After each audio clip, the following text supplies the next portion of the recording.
Assalamu alaikum wa rahmatullahi wa barakatuh, my dearest brothers and sisters in Islam. Welcome to the New Muslim Academy and our series, Islamic Morals, Manners and Etiquettes.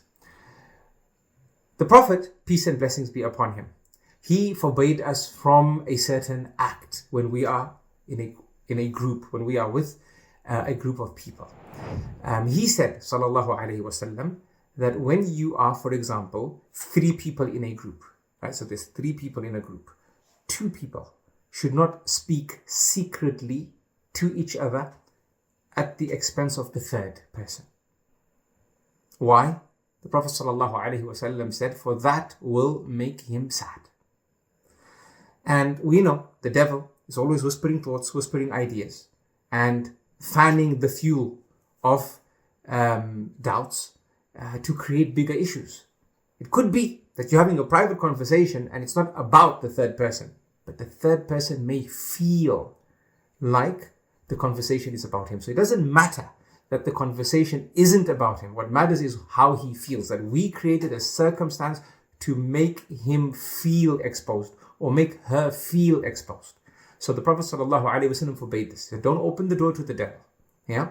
If you're going to have the conversation, have it including the 3rd person. He might not have much to add to it, but let him hear the conversation. And if it's something private, then don't have that conversation at that time.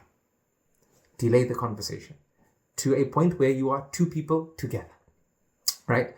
Or seek permission. Tell the person that, you know what, we just need to have a conversation regarding some issue, regarding some problem. It's a private matter. Do you give us permission to go discuss it? You have a right. You have a right. If you say, no, we won't discuss it now, we'll discuss it later. Yeah, and people generally are courteous. If we explain to them our circumstances and situations, then they are forthcoming. So the Messenger ﷺ forbade this. Now, scholars also add to this and say, let's say, for example, you are 3 in a group and you're speaking in front of each other. So you haven't excluded the 3rd. He can hear the conversation, but in reality, it's as if he can't hear the conversation. Now, how does that happen? Well, that happens when you speak in a language that the 3rd person doesn't understand, right? So for example, let's say you all speak English, but 2 of you speak French. And then all of a sudden you start speaking to each other in French. And the 3rd person doesn't understand French.